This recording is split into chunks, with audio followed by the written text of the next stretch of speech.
Ustaz, kajian kita dalam surah Al-Maidah ayat ke-7 yang disampaikan oleh Ustaz Jabal Habib Ghazali Musani Kurenya tempat kami silakan sallu ala Muhammad.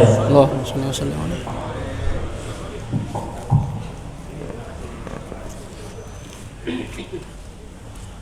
Assalamualaikum warahmatullahi wabarakatuh. Fatiha ila hadrati sayyidina wa habibina wa syafi'ina Rasulillah Muhammad ibn Abdullah wa alihi wa ashabihi wa azwajihi wa dhurriyyatihi wa ahli baitihi thumma ila sayyidina al-muhajir ilallah Ahmad bin Isa wa sayyidina al-ustadh al-azam al-faqih al-muqaddam Muhammad bin Ali Ba'alawi wa sayyidina qutb al-rabbani Syekh Abdul Qadir al-Jilani wa jami' sadatina ali Abi Alawi wa jami' al-awliyati fi jazirati Jawa khususan ila ruh Sunan Gunung Jati Syarif Hidayatullah bin Abdullah وجميع ذرية سيدنا الحسن وسيدنا الحسين وأصولهم وفروعهم ما إلى أرواح مؤلف هذا الكتاب الإمام محمد بن أحمد المحلي والإمام عبد الرحمن بن أبي بكر السيوطي والإمام أحمد بن محمد الصاوي وأصولهم وفروعهم ما إلى أرواح سيدنا الحبيب عبد الله بن عمر الشاطري وأولاده الجميع الحبيب محمد المهدي والحبيب أبي بكر سيد الوالد الحبيب حسن وسيد الوالد الحبيب سالم ثم إلى روح سيدنا الحبيب علي بن محمد بن حسين الحبشي والحبيب أبي بكر بن عبد الله بن طالب العطاس والحبيب عبد الرحمن محمد المشهور والحبيب أحمد بن حسن العطاس والحبيب عبد الله بن حسن العطاس والحبيب علي بن عبد الله بن شهاب والحبيب جعفر بن أحمد العيدروس وسيد الوالد الحبيب عبد الله بن محمد بن شهاب وسيد الوالد الحبيب عبد القادر بن عمر بشر الحسني وأبويا سيد محمد بن علوي بن عباس المالكي الحسني والحبيب علي مشهور بن محمد بن سالم بن حفيظ وأصولهم وفروعهم من إلى روس سيدنا الحبيب حسن بن محمد الحداد والحبيب حسين بن أبي بكر العيدروس والحبيب عبد الله بن محسن العطاس والحبيب أبي بكر بن محمد السقاف والحبيب صالح بن محسن الحامد والحبيب أحمد بن علي بن الحداد والحبيب عبد الرحمن بن عبد الله بن الحبشي والحبيب علي بن عبد الرحمن الحبشي والحبيب محمد بن علي الحبشي والحبيب عبد الرحمن بن محمد الحبشي والحبيب أحمد بن عبد الله بن حسن العطاس والحبيب شيخ بن سالم بن عمر العطاس والحبيب عمر بن محمد بن هود العطاس والحبيب علي بن عبد الرحمن السقاف والحبيب منذر بن فؤاد المساوى وأصولهم وفروعهم وإلى روح كي حجي محمد خليل وكي حجي هاشم مشعري وكي حجي بشر سنسوري وكي حجي عبد الله فقيه وكي حجي محمد فاروق وكي حجي محمد أرواني وكي حجي أحمد بشير وأصولهم وفروعهم ما إلى روح الوالد حجي صوفيان بنت دد حجي سليمان والوالد حجي جمال الدين مالك المهدي بن حجي حلواني وجدي كي حجي مصنف بن قور حجي الياس وجدي دد حجي سليمان بن حجي قريش وأصولهم وفروعهم وذوي الحقوق عليهم أجمعين أن الله يغفر لهم ويرحمهم ويعلي درجاتهم في الجنة وينفعنا ببركاتهم وأسرارهم وأنوارهم وعلومهم ونفحاتهم في الدين والدنيا والآخرة. الفاتحة. أعوذ بالله من الشيطان الرجيم. بسم الله الرحمن الرحيم. الحمد لله رب العالمين الرحمن الرحيم مالك يوم الدين إياك نعبد وإياك نستعين اهدنا الصراط المستقيم صراط الذين أنعمت عليهم غير المغضوب عليهم ولا الضالين آمين. بسم الله الرحمن الرحيم.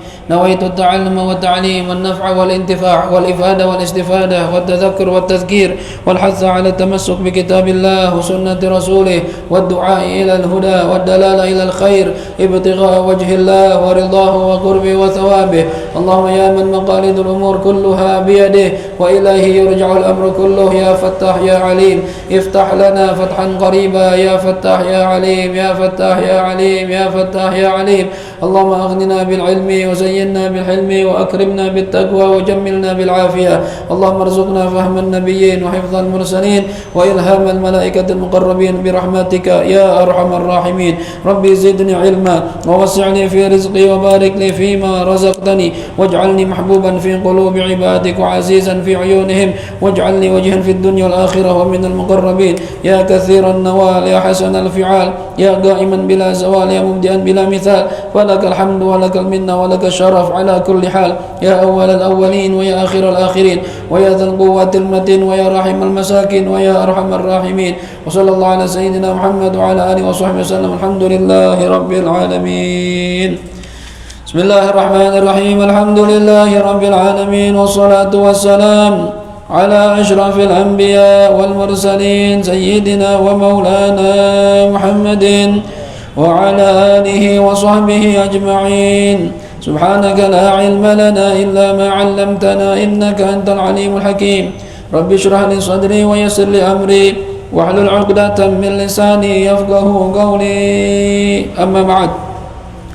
Hadirin wa hadirat segenap jamaah Majelis Ilmu Masjid Jami' Nurul Yaqin yang dirahmati Allah Subhanahu wa taala. Alhamdulillah, puji dan syukur kita panjatkan kehadirat Allah sampai malam ini kita semua masih diberikan panjang umur, sehat walafiat, masih ditetapkan dalam iman dan Islam, masih diberikan taufik hidayah sehingga kita mau berangkat ke masjid, sholat maghrib berjamaah, mau mencari ilmu agama, di mana di saat seperti ini banyak orang yang masih saja diliputi ketakutan akan penyakit yang akan menimpa. Akan tapi kita alhamdulillah dengan izin Allah diberikan kekuatan iman, tetap meramaikan rumah Allah, memakmurkan rumah Allah. Mudah-mudahan kita kumpul di dunia di Masjid Nurul Yakin, nanti Nurul Yakin bawa kita ke surganya Allah Subhanahu wa taala. Amin ya rabbal alamin. Hadirin hadirat rahimakumullah. Kajian kita minggu ini masih dalam kajian tafsir, yaitu surah Al-Maidah. Terakhir pembahasan kita ayat 6. Itu mengenai wudu, mandi dan tayamum. Untuk lebih detail lagi sebenarnya nanti di kitab-kitab fikih, ya, karena masih ada pembahasan misalnya bagaimana tentang hukmul jabirah, hukum orang yang tayamum pakai perban.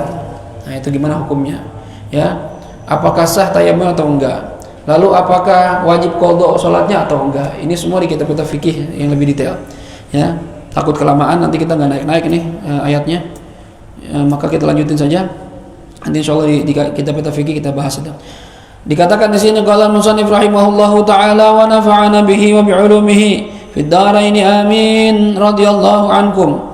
Wa qala radhiyallahu anhu qala Allah taala bismillahirrahmanirrahim wadhkuru ni'matallahi 'alaikum wa mitsaqahu alladhi wathaqakum bihi idh qultum sami'na wa ata'na wattaqullah innallaha alimun bidzatis sudur.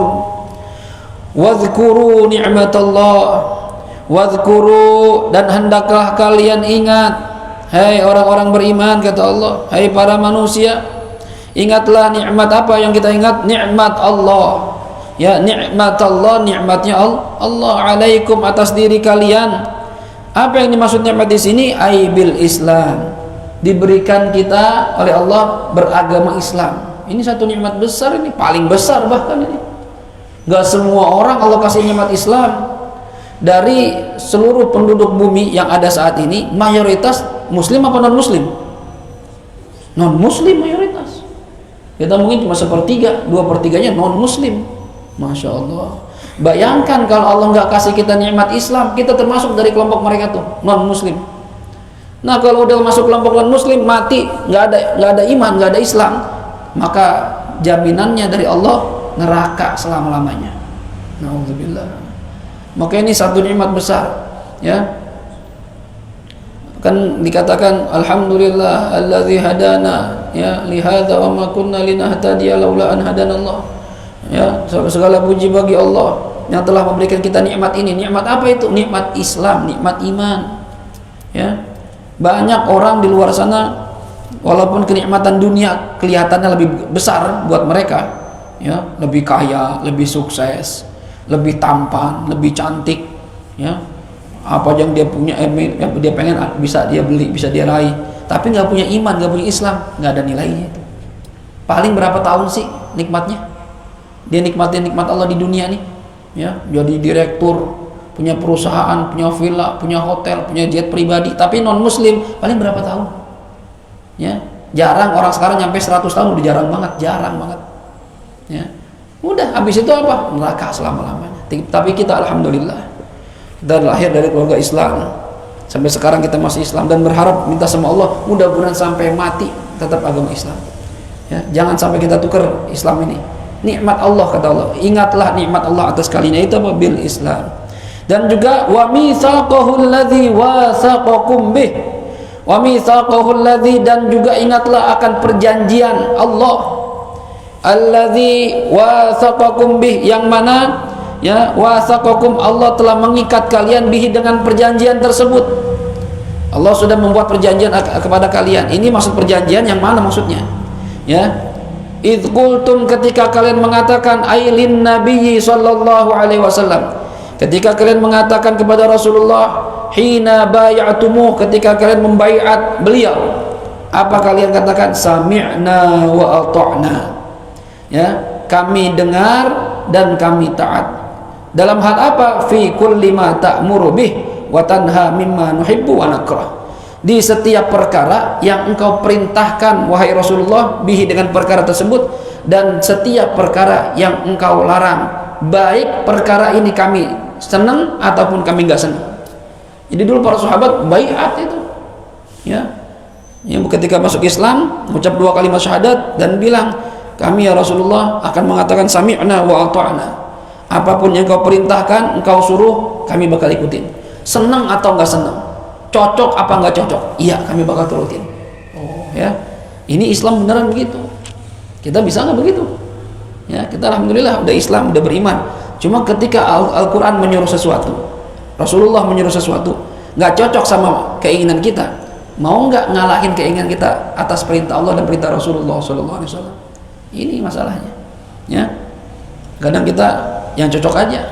Ya, sama seperti gayanya orang Yahudi, nu'minu bi ba'din wa nakfuru bi ba'd. Kami beriman terhadap sebagian ya firman Allah, tapi kami ingkar terhadap sebagian firman Allah. Maksudnya gimana? Yang kami cocok sesuai selera kami sama hati nurani, sama kami cocok, kita ikutin. Giliran nggak cocok, oh ini enggak. Nah, itu nggak boleh begitu. Terima apa adanya. Ya. Nah, ini perjanjian apa yang dimaksud? Kata Muhasyi di sini, indal aqabah, yaitu bai'atul aqabah. Ada yang mengatakan bai'atul aqabah. Lamma ja'ahu sab'una minal ansar wa ra'isuhum idzaka al-Barra ibnu Ma'rur wa kana lahu al-yadul bayda fil mitsaq hatta annahu qala walladzi ba'atsaka bil haqq lanamna'annaka mimma namna'a minhu. Ya. Jadi ini katanya menurut pendapat pertama yang dikatakan bai'at di sini adalah bai'atul aqabah. Apa itu bai'atul aqabah? Ketika Nabi masih di Madinah, belum hijrah nih, ada 70 orang Ansor datang ke Mekah menyatakan diri masuk Islam, berbaiat kepada baginda Rasul Shallallahu Alaihi Wasallam. Ya, baik. Jadi kata beliau nih, yang pemimpinnya saat itu adalah Al-Barra ibnu Ma'rur. Dia bilang, ya Rasulullah, ya, demi zat yang telah mengutus engkau dengan benar, ya, baiatlah kami wahai Rasulullah. Fanahnu wallah abnaul harb kabiran an kabirin wa bay'uhu ala an yuqatilu ma'ahu al-aswad wal abyad. Akhirnya Nabi membaiat mereka, dia minta dibaiat. Kata mereka, ya Rasulullah, demi Allah, kami ini abnaul harb, anak-anak perang. Ya. Kami ini udah biasa perang. Ya, baiat kami ya Rasulullah. Seandainya kalian nyuruh perang, kami siap perang kapan aja. Ya, kita kira-kira begitu siap nggak? Ya. Kalau Islam nyuruh perang, keluarlah kita. Apa meluk bini di rumah? Orang Madinah tuh lihat, saat itu lagi genting-gentingnya Islam, belum ada kekuatan sama sekali. Datang 70 orang dari Madinah, kaum Ansor, minta dibaiat sama Rasulullah. Ya Rasulullah, ketahui kami ini anak-anak perang. Ya, siap tempur. Kapan aja antum suruh serang, serang. Ya, antum suruh perang, perang. Tuh, lihat para sahabat tuh begitunya sama Rasulullah. Rela mati buat Rasulullah. Ketika lagi di Uhud, karena waktu itu para sahabat nggak nurut perintah Rasulullah, akhirnya Islam sempat mengalami kekalahan saat itu. Lihat bagaimana para sahabat menjadi pagar betis untuk Rasulullah SAW. Nabi diserang dari segala arah, itu sahabat bikin lingkaran menjaga baginda Rasulullah SAW. Jadi kalau ada anak panah, ada lembing, yang nahan itu bukan besi, badannya para sahabat, supaya Nabi nggak kena. Oh, nggak begitu tuh. Kita bisa nggak begitu sama Rasulullah SAW? Masya Allah, ya. Sampai dalam cerita itu seorang sahabat, ya, Qatadah namanya, matanya kena panah, anak panah, mancep. Begitu dicabut, bola matanya copot, diambil sama dia, dibawa ke Rasulullah SAW. Ya Rasulullah, mata saya copot ya Rasulullah, mata saya copot. Bayangin nggak tim medis saat itu. Ya Rasulullah, mata saya copot. Kata Rasulullah, kalau ente sabar itu lebih baik buat ente, pahalanya gede. Kata dia, saya ini masih punya anak kecil ya Rasulullah, saya butuh mata saya buat bekerja. Kalau saya nggak punya mata repot ntar, mata saya satu. Ya, maka diambil itu mata sama Rasulullah dari tangannya, dibuka ininya, dimasukin sama Rasulullah, diusap, balik lagi. Dan itu mata lebih sehat dibandingkan mata yang sebelahnya. Ketika beliau sudah tua, Qatadah itu lebih sehat. Yang satu udah rabun ketika sudah tua, ini tetap nggak rabun-rabun. Yang sudah dipegang oleh baginda Rasul sallallahu alaihi wasallam. Makanya dalam qasidah Qamarun itu kan dikatakan wa ainu qatadah ta'khudha dalila Allah Allah, dan matanya Qatadah jadikan itu dalil mukjizat Nabi kita Muhammad sallallahu alaihi wasallam. Beda kalau Nabi yang udah pegang, ya Rasulullah sallallahu alaihi wasallam. Ya Allah, mudah-mudahan kita bisa ketemu beliau nih, ya. Ketemu dan beliau senyum sama kita, itu yang kita harapin. Kalau ketemu dia marah, buat apa? Ya. Jadi umat yang bisa dibanggakan sama Rasulullah SAW. Usahain begitu, ya. Jadikan kita ini berusaha menjadi umat yang Nabi kalau ketemu kita senyum, ya. Karena dulu pernah dapat info, Allah alam benar apa enggak itu di WA itu, ya, katanya Habib Umar bin Hafidh itu pernah mimpi ngelihat bertemu dengan baginda Rasul SAW, ya. Lalu begitu mau salaman, ya, kata Rasulullah kepada Habib Umar, sebentar Umar, sebentar. Ana lagi nunggu cucu ana yang paling ana sayang nih. Cucu yang ana banggain. Siapa kata Habib Umar itu? Ternyata nggak lama datang siapa? Habib Muhammad Rizik bin Syihab dengan kuda putihnya. Ah, ini cucu ana yang ana banggain nih. Ini cucu ana nih. Masya Allah. Kalau Nabi aja di dunia, ya, beliau masih hidup udah membanggakan, ya, menyenangkan hati Rasulullah SAW. Kita gimana coba? Pengen nggak kita begitu tuh? Ya, ayo coba berusaha bikin Nabi senang, ya. Ikutin, hidupkan sunnah-sunnahnya, kerjakan perintahnya, ya, jauhi larangannya, perbanyak sholawat kepada baginda Rasul SAW, banyak, ya. Orang-orang saleh itu, ya Allah, puluhan ribu sholawatnya, kita 1000 aja kagak, ya Allah, gimana kita ini? Padahal kita saingan, hadirin, saingan dengan triliunan orang ntar dari zaman Rasulullah sampai akhir zaman, itu triliunan orang umat Nabi Muhammad SAW, umat paling banyak. Kita pengen dekat sama Rasulullah, ya kalau nggak dikenal susah, gimana mau dekat? Gimana Ustaz saya pengen dekat? Kata Rasulullah, yang paling dekat saya majlisan yaumul qiyamah, paling dekat sama saya tempatnya, tempat duduknya di hari kiamat, yang paling banyak sholawat sama saya. Kayaknya kita kalau ingat hadis ini, kita jauh gitu, nggak dekat kita tempat duduknya, di ujung kali itu. Ya Allah, ya. Bang Omar dekat ya sama Agus, tapi ya kata Rasulullah, ya Masya Allah, ya Masya Allah. Mudah-mudahan dah, ayo latihan dah. Ini kita udah mulai tua nih, ya. Udah 40, 50, 60, ayo fokusnya dunia, yang akhirat dah, fokus akhirat, ya. Dunia cari sekedarnya, sewajarnya, nggak usah ngoyo, nggak usah rakus, sisanya buat akhirat, ya. Usahakan kita nanti bisa dekat sama baginda Rasulullah SAW. Ini para sahabat dulu gitu, ya, rebut-rebutan tuh merbaiat pada Rasulullah. Ini pendapat pertama. Pendapat kedua, wa kadzalika bai'atur ridwan. Ada juga pendapat ini yang dikatakan mengadakan perjanjian adalah bai'atur ridwan, ya, bai'at ar-ridwan. Apa itu? Yang diadakan tahta syajarah, di bawah pohon. Hina saddahul musyrikun 'anil bait asya'a iblis anna Utsman qutil. Dulu Nabi pernah pengen umroh sama para sahabat ini, ya. Kalau nggak salah, saya nggak salah bahasa sejarahnya, 1000 orang begitu, ya, sama para sahabat. Orang Mekah melihat Nabi dan para sahabat datang, dipikir mengajak perang, ya. Ketakutan orang Mekah. Muhammad mengajak perang. Kata Rasulullah, terdengar tuh kabar, sampai ada putusan, kata Rasulullah bilang sama orang-orang Mekah, kita nggak mau ajak perang. Tandanya orang Arab itu kalau perang itu pedang ditaruh di samping, ya. Kalau orang Jepang kan di sini samurai ini, ya. Kalau orang Arab di samping sini. Kalau udah taruh sini berarti siap perang, atau di sini. Cuma kalau nggak perang, itu pedang ditaruh di bawah perut onta, diikat. Itu supaya apa? Buat siap-siap doang, ya. Jaga-jaga. Artinya nggak lihat perang, lihat aja kata Rasulullah. Pedangnya di bawah semua, ya. Sampaikan, masih nggak percaya. Akhirnya Nabi ngutus Sayyidina Utsman untuk menjelaskan. Kita ini datang cuma mau umroh doang, minta izin mau umroh, ya. Nanti setelah umroh kita pulang. Nggak bakal ada pertumpahan darah. Lama ditunggu Sayyidina Utsman nggak balik-balik, ya. Iblis berwujud sebagai manusia, ya, menjelma lalu menyebarkan hoax. Nah, jadi zaman dulu udah ada hoax, ya. Apa hoaxnya? Dikatakan Utsman qutil, Utsman terbunuh, Sayyidina Utsman dibunuh. Dengar kabar ini, para muslimin geram, marah. Orang delegasi menyampaikan niat pengen umrah, apa dibunuh? Akhirnya semua dikumpulin sama Rasulullah di bawah pohon Ridwan namanya, ya, dibaiat sama Rasulullah, ya. Apa baiatnya? Kita nggak akan pulang dari Mekah, ya, sampai Utsman balik, atau kita mati bersama Utsman. Waduh, serem ini. Ya. Begitu dengar baiat begini, kaum musyrik orang-orang Mekah ketakutan, tambah takut lagi, udah takut makin takut. Wah, Muhammad kalau udah ngajak perang kacau ini, ya. Ini kaum, kata orang-orang kafir, dia pengen mati. Nggak kayak kita kalau perang. Kita kalau perang takut mati. Ini umatnya Muhammad, sahabatnya Muhammad, kalau perang, umat yang kalau perang pengen mati. Bayangin tuh. Orang kalau perang pengen mati serem. Mati demen gitu loh. Bayangin tuh, pengen syahid. Ya, pengen syahid. Dalam kitab Syarah Alamnya Ibnu Wardi itu dikatakan dalam riwayat itu, katanya tidak ada orang yang sudah merasakan kematian lalu ditawarkan, ayo ente mau balik lagi ke dunia, itu katanya nggak ada yang pengen balik. Kenapa? Karena ngerasain sakitnya sakaratul maut, takut ngerasain lagi. Jadi ini tuh sakaratul maut tuh kata Rasulullah lebih menyakitkan dibandingkan 300 sayatan pedang.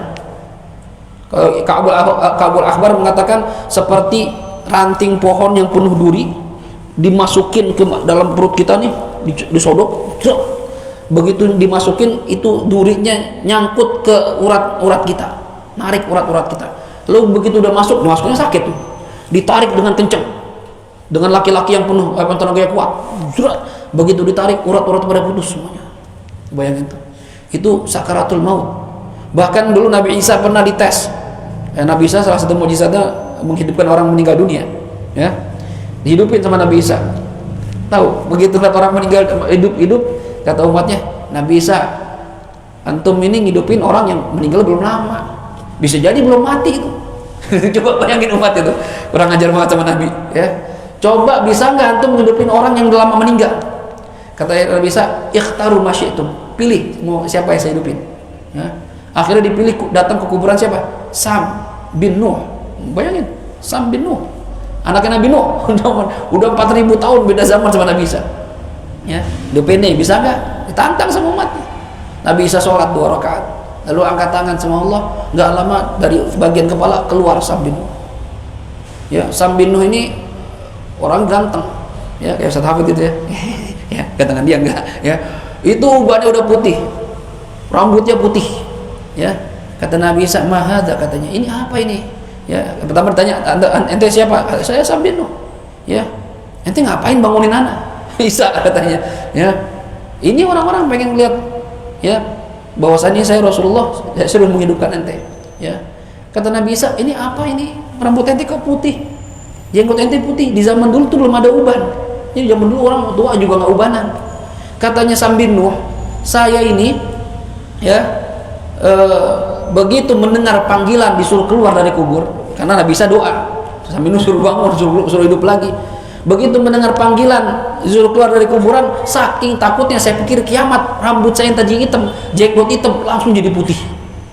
Ini nih, orang kalau ketakutan itu bisa jadi ubanan. Makanya jangan terlalu takut. Ente kalau terlalu takut corona bisa ubanan ente. Serem ini beneran, ya. Ibyad apa iswaddat ash'aruhum, yang tadi hitam jadi putih tuh, ketakutan, ya. Apa di Al-Qur'an dikatakan tuh, yauma tadhalu kullu murdi'atin amma arda'at wa tad'u kullu dhati hamlin hamlaha wa taran nasa sukara wa ma hum bisukara. Itu kalau ahwal kiamat menyeramkan. Anak-anak kecil itu, ibu-ibu yang lagi hamil langsung ke kuburan saking takutnya ngeliat kiamat, ya. Orang-orang kebingungan, kelimpungan. Anak kecil saking takutnya ngelihat kiamat, rambutnya diputih semua. Ketakutan hadirin. Saya pikir kiamat, kata Sam bin Nuh. Ternyata belum. Kata Nabi Isa, berapa lama dia dikubur? 4.000 tahun. Saya udah 4.000 tahun di kuburan. Ya. Dan katanya hatal an, sampai saat ini, ya, saya masih ingat sakitnya sakaratul maut. Nggak bisa lupa saya. Saya takut sakaratul maut. Masya Allah. Hadirin rahimakumullah. Ya. Ini nih, itu kata para ulama, nggak ada orang yang begitu mati terus Allah tawarin mau nggak balik lagi ke dunia. Itu semua bilang nggak mau, karena sakit sakaratul maut, kecuali para syuhada. Orang-orang yang mati syahid itu beliau ketika dicabut ruhnya nggak Allah kasih sakit sakaratul maut, enak matinya. Ya, makanya kita pernah lihat foto-foto orang yang kena bom di Palestina, pejuang Palestina, matinya senyum. Ya Allah, enak banget, padahal penuh darah dia. Ya, nih orang-orang soleh begitu. Orang syuhada itu tawarin, ente mau balik ke dunia? Mau, ya Allah. Kalau balik lagi mau ngapain? Saya mau perang lagi, saya mau mati lagi. Masya Allah, lihat para syuhada. Ya, Nah ini orang-orang yang dididik sama Rasulullah, kaum yang pengen mati ketika perang, bukan takut mati, pengen mati. Ya, makanya Sayyidina Khalid bin Walid itu ketika meninggal dunia, meninggal sakit. Beliau ini panglima perang, jenderal perang, setiap perang nggak pernah kalah. Bayangin pernah ngelawan pasukan Romawi itu kalau usah 3.000 pasukan, 300.000 pasukan, apa 100.000 gitu? Ada ingat nggak? 100.000 pasukan, berapa yang dibawa Khalid bin Walid? 3.000. Musuh 100.000, ini cuma 3.000 doang. Tapi menang, hadirin. Hah? 200.000 tuh, 200.000. Ya, pimpinan Khalid bin Walid jago taktik perangnya. Dia kalau perang bawa rambut Nabi di topi perangnya, tabarukan.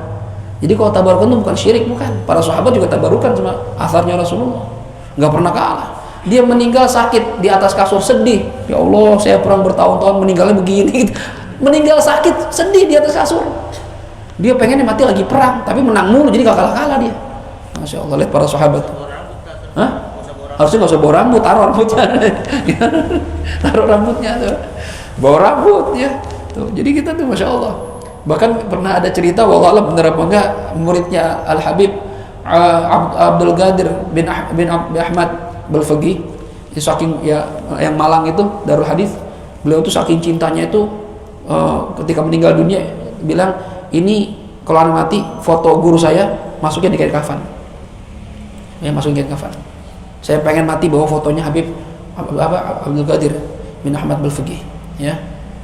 Akhirnya begitu Habib Abdul Qadir atau Habib Abdullahnya gitu, pokoknya salah satu dari beliau tuh, begitu meninggal dunia dikuburin, lalu ada seseorang yang soalnya mimpi ngeliat kondisi orang yang mati ini. Apa yang terjadi? Tanya, kenapa? Gimana ente kondisi di kuburan? Alhamdulillah, saya dimaafin oleh Allah Subhanahu wa taala. Ya. Dengan sebab apa? Tadi munkar nakir mau nanya saya tunjukin foto. Saya muridnya Habib Abdul Qadir Balfaqih, udah enggak berani nanya dia. Saya jadi mikir, saya punya jubahnya Habib Hasan, entah kalau saya meninggal sebelum dikafanin saya minta tolong jubahnya dipakein. Jadi lah siapa? Ini murid Habib Hasan nih, Syatiri. Siapa tahu dimaafin juga gitu, saya niat gitu. Dan itu dilakukan oleh para sahabat itu. Ya. Sahabat dulu begitu sebagian tabarukan kemana-mana bawa asarnya orang-orang soleh. Jadi bukan syirik itu. Ya. Nah ini. Jadi bai'atul ridwan ini sahabat udah berbaiat. Kita siap mati ya Rasulullah. Mau begitu dengar begitu orang musyrik makin takut. Ngirim delegasi gantian. Bawa Sayyidina Utsman. Ini Utsman enggak mati, ini enggak. Akhirnya bikin apa perjanjian lah ya. Bai'atul ridwan itu diadakan gencatan senjata selama 10 tahun. Ya.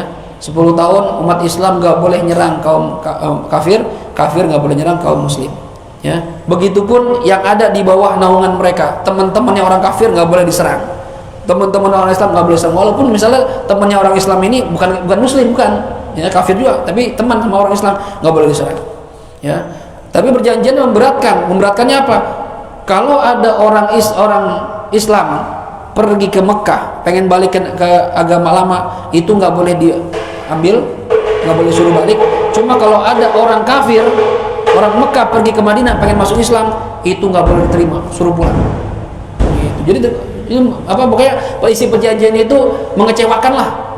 Sampai waktu itu Sayyidina Umar itu ya begitu melihat, ya Rasulullah, kita ini kayaknya dikerjain dalam perjanjian itu.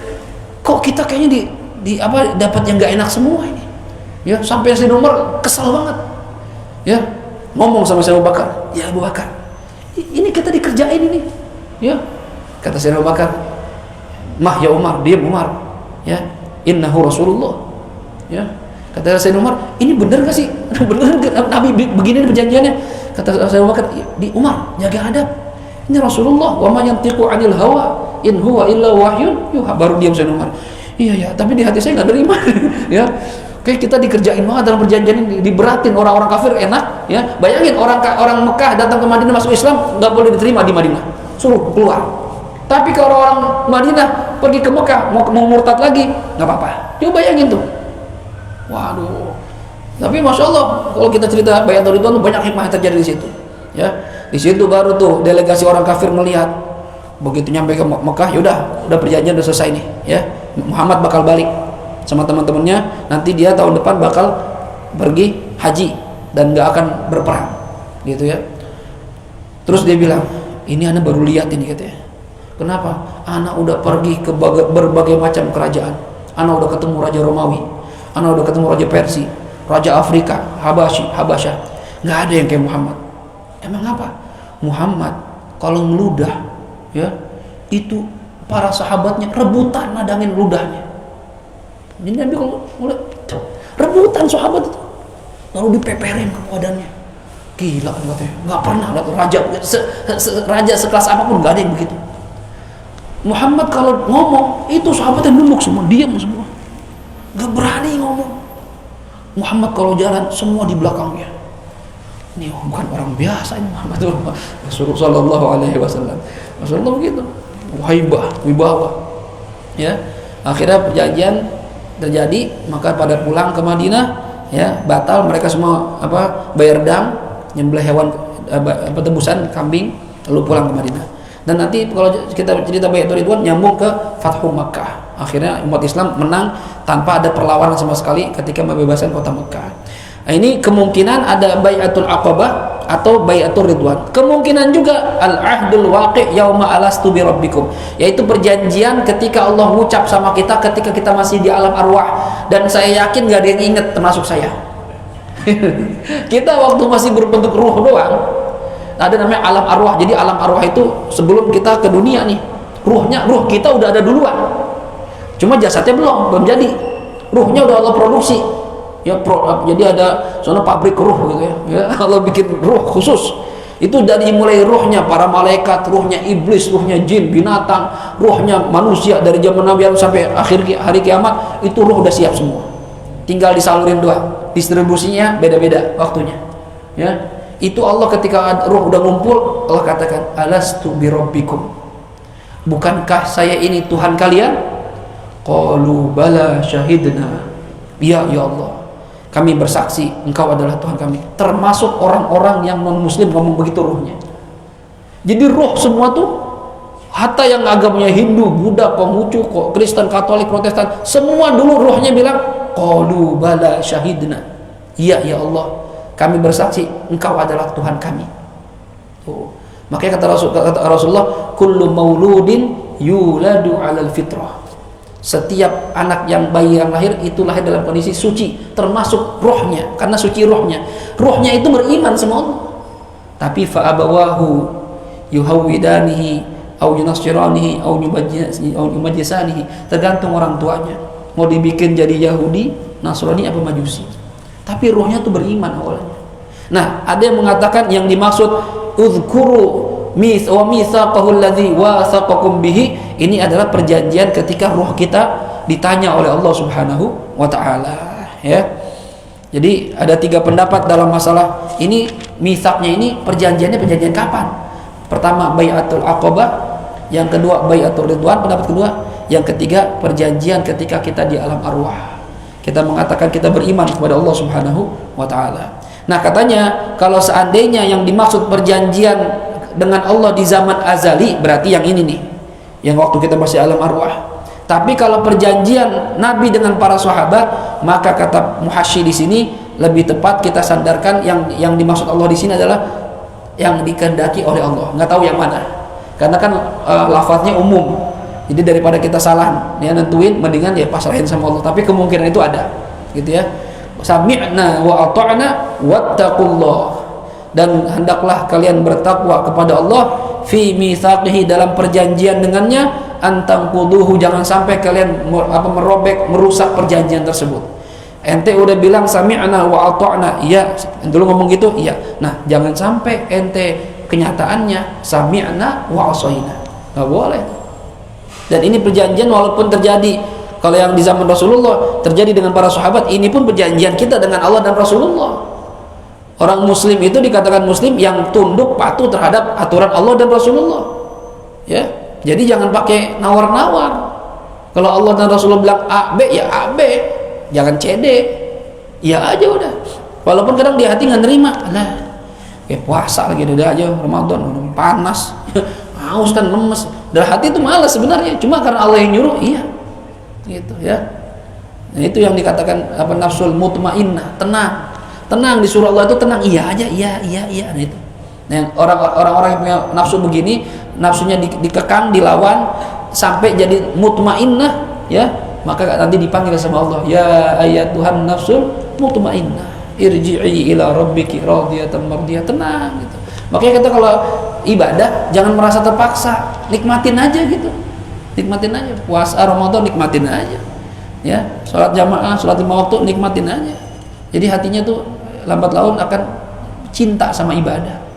Bahkan para sahabat itu, para ulama, para sholihin itu kalau masuk waktu sholat hatinya senang banget sampai nunggu gitu. Kita kan kayak biasa-biasa aja. Kadang malah ada orang udah azan aja lagi gitu, ya, kagak ada seneng-seneng gitu, ya. Karena nafsunya tuh masih amarah bisu, ngajak berbuat yang tidak baik, ya, berbuat jelek. Wattaqullah, hendaklah kalian takut kepada Allah, takwalah kepada Allah, jangan sampai melanggar perjanjian dengan Allah Subhanahu wa taala. Innallaha alimun bidzatis sudur, sesungguhnya Allah alimun, itu maha mengetahui, bidzatis sudur, terhadap sesuatu yang ada di dalam hati. Kalau yang di hati aja Allah tahu, apalagi fa bi ghairihi aula, yang kelihatan itu lebih Allah tahu lagi. Jadi hati-hati, ya, jangan sampai kita ngucapnya A di hatinya B, jangan, ya, jangan punya sifat orang munafik, ya, depan gurunya ente ibadah ya, iya. Ntar nggak ada gurunya, nggak ada guru, maksiat lagi, jangan, ya. Kalau manusia terbatas, tapi kalau Allah nggak ada batasannya, ya. Kita kemarin waktu kita ngaji Bidayatul Hidayah, ya, di Majlis Ahbabus Sholihin, kata Imam Ghazali, gimana caranya bisa khusyuk? Katanya langkah pertama, tanamkan di hati kita, kamu melihat Allah. Kalau nggak nyampe makomnya melihat Allah, maka tanamkan di hati kita, Allah melihat kita. Nah itu. Kalau masih nggak nyampe juga nih makomul ihsan, nggak bisa juga. Kata Imam Ghazali gini, caranya pengen khusyuk, ente bayangin, ente sholat di depan orang yang ente takutin, ente hormatin, ente agungkan, ente elu-elukan, misalnya kiai ente, guru ente, syekh murabbi ente. Ente lagi sholat di depan guru ngeliatin sholat ente, pengen tahu sholat hafid bener apa enggak, kira-kira bisa khusyuk apa enggak itu? Bisa. Takut kita sama guru kita, waduh, garuk-garuk aja, ya, itu garuk sholat, diam aja. Itu kata Imam Ghazali, kalau ente sholat membayangkan ada guru ente nggak berani sholatnya nggak bener, maka setelah itu tanamkan di hati kita, kalau sama orang yang nggak bisa ngasih manfaat, nggak bisa ngasih madarat, ente bisa tenang sholatnya. Ini yang di depan ente lebih dari orang, ya, ini Allah yang menciptakan kita, yang ngasih manfaat dan madarat buat kita, harusnya ente lebih takut lagi depan dia. Maka sebagian para sholihin itu kalau sholat sampai keringetan ketakutan, ya, sampai nangis berderai air mata. Al-Habib Abdullah bin Umar Asy-Syatiri, pengasuh Rubat Tarim itu, managi beliau kalau sholat, tapi sholat sunnah lama, dan setelah selesai sholat itu sejadahnya basah sama air matanya, basah. Dia pegang basah, kita pegang kering, ya, basah ngiler tidur, ya. Masya Allah, pules. Hadirin rahimakumullah, ayo, Allah tahu apa yang ada dalam hati kita, ya. Jadi usahakan zahir kita bagus, batin kita juga bagus. Makanya pentingnya, sekali lagi saya katakan, pentingnya ngaji ilmu zahir, tafsir, hadis, fikih, tapi penting juga ngaji ilmu batin, ilmu tasawuf, biar hati kita benar. Jangan sampai luarnya cakep tapi dalamnya berantakan. Nah, kita kan yang tahu hati Allah. Padahal Allah, Rasulullah mengatakan, innallaha la yanzuru ila suwarikum wala ila ajsamikum walakin yanzuru ila qulubikum wa amalikum. Allah enggak lihat zahir ente, tapi yang pertama Allah lihat hatinya. Hati bagus, amalnya bagus. Nah ini, ya, minta sama Allah Subhanahu wa taala, mudah-mudahan Allah berikan kita, ya, islahul qulub, dibenerin hati kita, ya, dijauhkan dari segala macam penyakit hati, dihiasi hati kita dengan sifat-sifat yang terpuji, yang Allah suka, yang Allah cinta, sebagaimana Allah berikan kepada Nabi kita Muhammad SAW, dan berharap mudah-mudahan hubungan kita dengan Allah baik, ya, kita nurut sama perintah Allah, hubungan kita dengan sama manusia juga baik, ya, jadi ntar ketemu Allah enak, yang Allah katakan radhiyallahu anhum wa radu anhu, ketemu Allah kita pengen mati ketemu Allah, yang ditinggalin sedih kita tinggalin semuanya, ini harapan kita begitu, ya. Kemudian Allah katakan, ya ayyuhalladzina amanu kunu qawwamin. Ini ayat insyaallah kita bahas di kajian berikutnya, perintah tentang berlaku adil, hatta sama orang yang ente benci harus adil. Nah ini berat ini, ya, tapi inilah ajaran Islam, nggak boleh kita semena-mena sama orang, ya. Ada pertanyaan?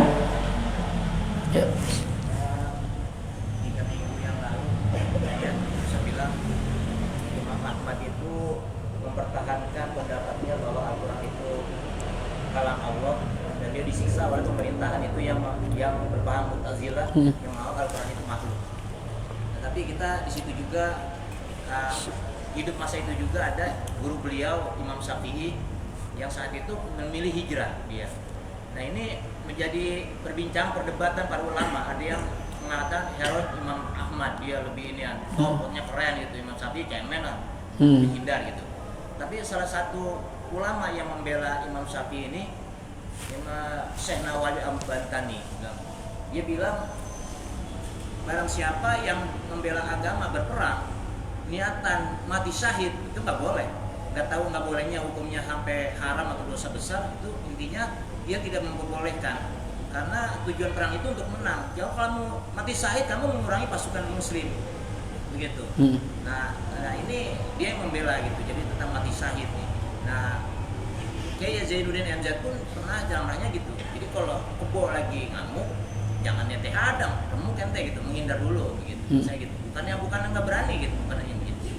Jadi mati syahid jangan sampai istri jelek di rumah, cerewet mulu, mending ikut perang aja dah, mati syahid ketemu bidadari kan gitu. Jadi nggak boleh katanya ini, nggak tahu ingatannya sampai di mana gitu. Terus yang kedua, sepertinya bukan hanya orang yang mati syahid aja yang ingin balik ke dunia gitu. Jadi Imam Ghazali bilang dalam ininya, kalau ente hidup di dunia susah, ya, hadir aja ke kuburan.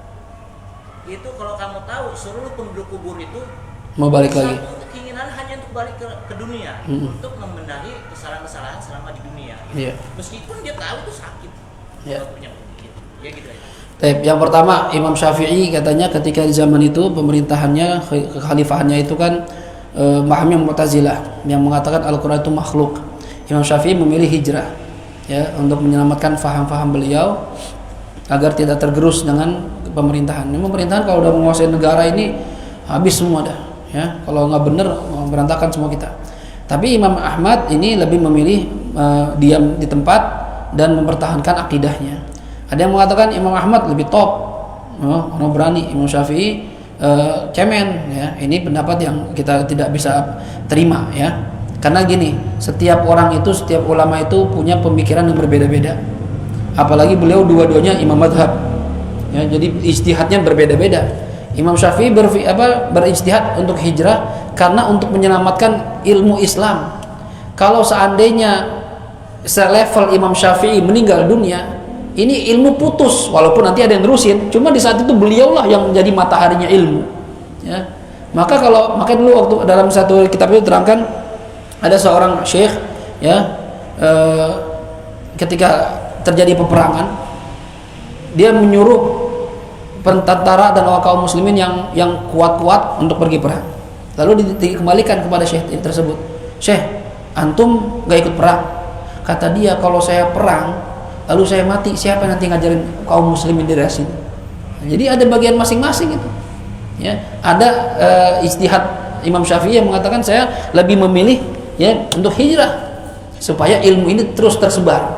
Nah itu kita hormati pendapat beliau, dan benar aja kalau seandainya beliau meninggal dunia, ya, bisa jadi tidak akan kaum muslimin, kan ini mazhab Imam Syafi'i paling besar sedunia, ya, dan itu terbukti sampai sekarang kaum muslimin sedunia itu paling besar mazhabnya Imam Syafi'i.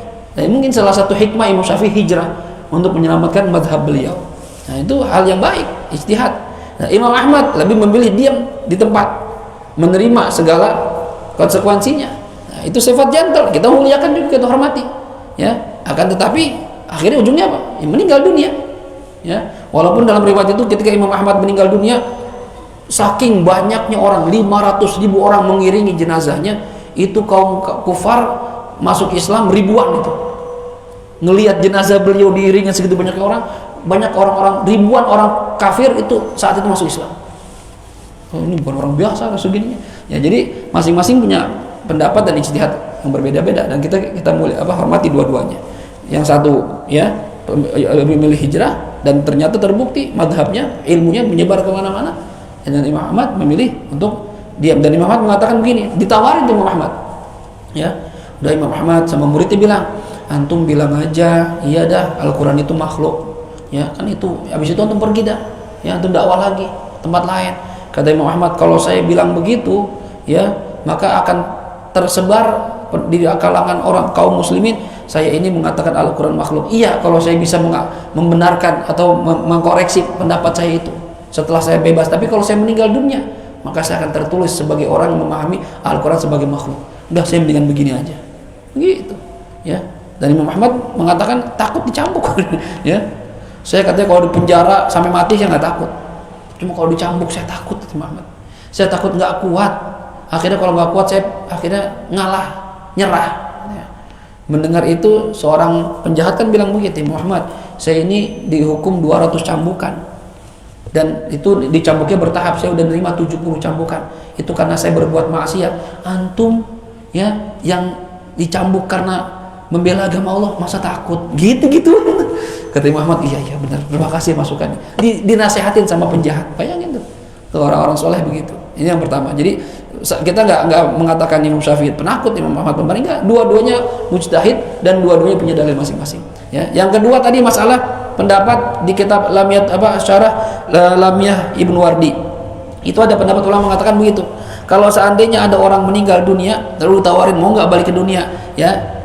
Semua mengatakan di kitab itu bahwasannya kami nggak mau kembali ke dunia. Kenapa? Saking takutnya mendapatkan sakaratul maut. Ini mungkin pendapat sebagian ulama karena pembahasan masalah sakaratul maut. Sakitnya luar biasa. Nabi aja ngerasain sakit. Walaupun ada nabi yang nggak ngerasain sakit sakaratul maut. Nabi Musa nggak ngerasain sakit ketika sakaratul maut. Ketika ditanya, ya Musa, bagaimana ente dapat sakaratul maut? Kata beliau, ya rasanya kayak jarum dalam jerami dicabut, kan kagak sakit. Ya. Tapi Nabi Muhammad ngerasain sakit sakaratul maut, sampai Nabi keluar keringat di sini. Lalu Nabi mengatakan, inna hala sakaratul maut, inna hala sakaratul maut. Kata Rasulullah gitu. Sampai Jibril nggak mau ngelihat. Ya Rasulullah, kata Rasulullah, ya Jibril, apakah saya sejelek itu ketika pengen meninggal dunia? Kata Jibril, bukan begitu ya Rasulullah. Siapa yang tega melihat kekasih Allah sedang kesakitan? Ya, sakit kata Nabi itu. Sakit. Dan Nabi lagi sakit tuh masih mikirin kita, hadirin. Jibril, ini umat saya nggak ngerasain begini. Iya ya Rasulullah. Ya, dulu waktu ada seorang sahabat lagi sakaratul maut, Nabi diperlihatkan malaikat Israel. Kata Nabi, irfik bisahibi, pelan-pelan sama sahabat saya, jangan sakit-sakit rambutnya. Kata Israel di riwayat itu, ya Rasulullah, saya semua orang beriman yang beramal soleh, pelan-pelan nyambutnya. Rasulullah dicabut pelan-pelan, emang sakit. Bayangin tuh. Sampai Nabi mengatakan, Jibril, boleh nggak saya minta sama Allah supaya sakitnya sakaratul maut umat saya aja yang ngerasain. Biar nanti umat saya nggak ngerasain sakitnya. Bayangin tuh. Udah ngerasain sakit sendiri, sakit mau nanggung sakit umatnya sebanyak ini. Bagaimana tuh ya? Tapi cinta Rasulullah kepada umatnya mengalahkan cinta ibu kepada anaknya. Ya, kata Jibril, nggak bisa ya Rasulullah. Semua nanti bakal ngerasain sakaratul maut. Masya Allah. Makanya Nabi mengatakan, Allahumma hawwin alaina fi sakaratul maut. Ya Allah, mudahkan, ringankan kami dalam sakaratul maut. Memang kita semua diingatkan oleh Allah Subhanahu wa taala. Nah, ini pendapat yang sebagian ulama. Nah, tapi benar tuh yang tadi yang bilang, ya, dalam riwayat itu juga dikatakan seandainya, kan kata Allah, bahkan di Al-Qur'an, bukan pendapat ulama, qala rabbirji'uni la'alli a'malu sholihan fima taraktu. Orang-orang yang kafir, orang-orang yang ahli maksiat itu ditawarkan meminta sama Allah, ya Allah, kembalikan saya ke dunia. Minta balik dia, kembalikan saya ke dunia. Kenapa? La'alli a'malu sholihan fima taraktu, supaya saya nanti kalau balik ke dunia bisa mengerjakan amal soleh yang dulu pernah saya tinggalkan. Ini orang-orang ngomong begini pengen balik ke dunia, beda bab. Ini orang-orang yang ngelihat dia bakal masuk neraka, ya, ngelihat catatannya maksiat mulu, apalagi yang nggak beriman sama Allah. Ya Allah, balikin deh, saya dulu nggak sholat, sekarang saya sholat dah. Saya dulu nggak sedekah, saya kalau balik saya sedekah dah. Ini permintaan orang-orang yang ngelihat dia bakal masuk neraka, jadi pengen balik. Cuma kalau orang-orang soleh, orang-orang yang amal udah banyak, yang udah, ketika kata Rasulullah, kalau orang meninggal dunia diperlihatkan tempatnya di akhirat, surga apa neraka. Kalau udah ngelihat tempatnya surga, ya udah, ngapain balik lagi, orang udah masuk surga gitu. Jadi mungkin pembahasan itu babnya berbeda. Kalau membahas sakaratul maut, ya, apalagi khusus buat orang-orang yang baik, orang-orang soleh, nggak mau balik lagi. Ngapain balik ke dunia, ya, orang tersakit lagi sakaratul maut lagi, udah tenang dia di surga, di kubur dapat nikmat, ya kata Rasulullah, kalau orang sudah bisa, orang beriman ini ketika meninggal dunia, sebelum dicabut nyawanya ada malaikat berwajah yang tampan bersinar datang di atas kepalanya. Sini, nemenin dia. Tenang Fit, tenang. Bentar lagi ente dicabut, tenang, jangan takut. Ya. Habis itu datang Israel. Nyambut nyawanya. Cabut. Kata malaikat yang nemenin kita, pelan-pelan, pelan-pelan. Cabut pelan-pelan. Begitu ditarik ruhnya, ya, itu malaikat yang tadi duduk di atas kepala kita udah bawa kafan dari surga, dikasih hanut itu wangi-wangian, ya.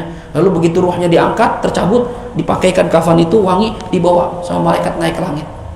Naik ke langit 1, 2, begitu nyampe di langit, kata malaikat di langit, ini siapa ini, wangi banget ini, ya, ini Fulan bin Fulan, misalnya ini Komarudin bin Utsman, oh yang sering ngaji itu, ya, masya Allah, marhaban, marhaban, buka pintu terus sampai ke langit, sampai ke langit 7 tembus.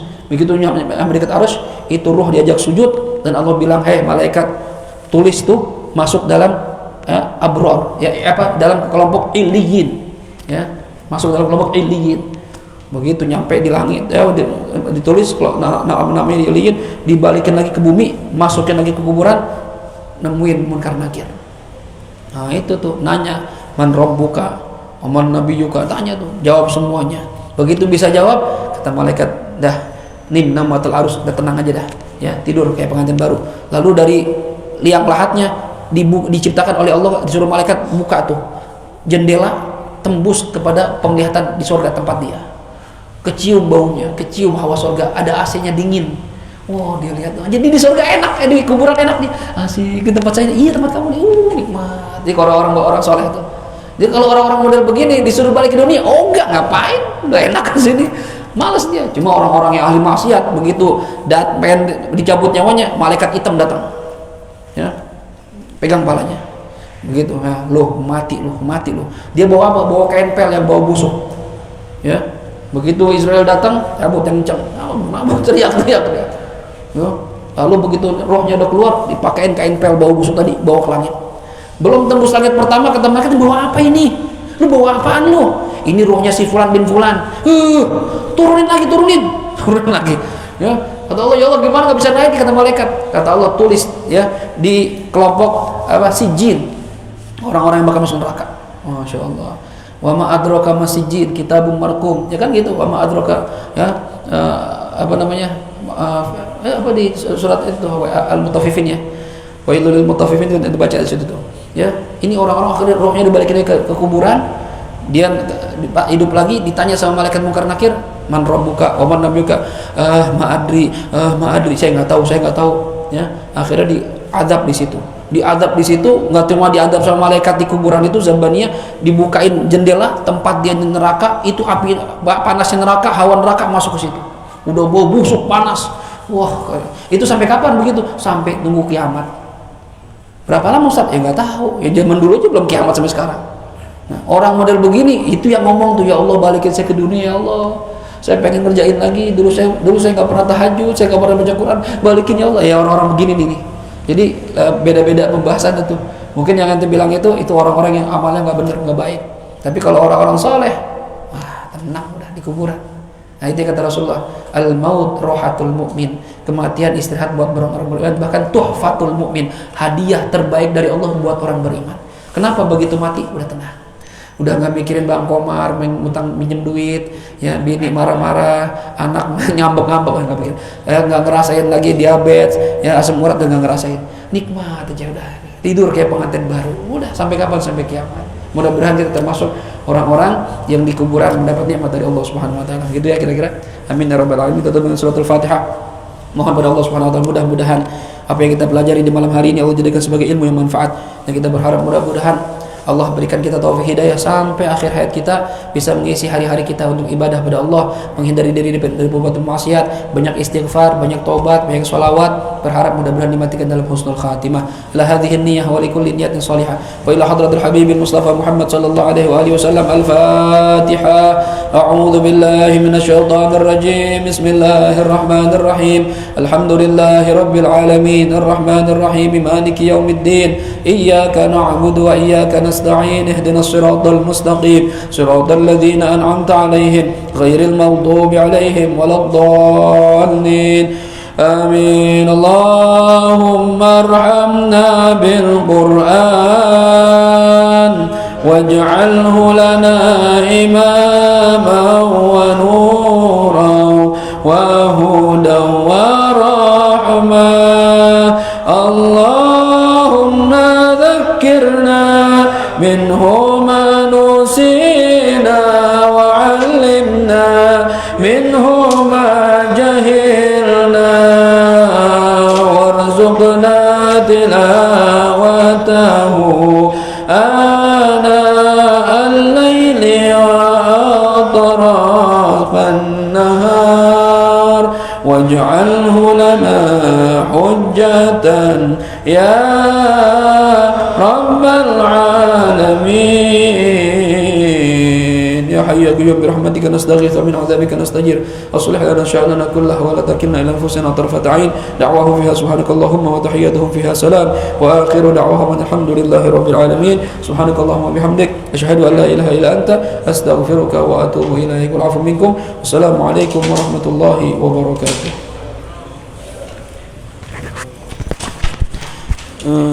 Yang masih punya wudu langsung qabliyah.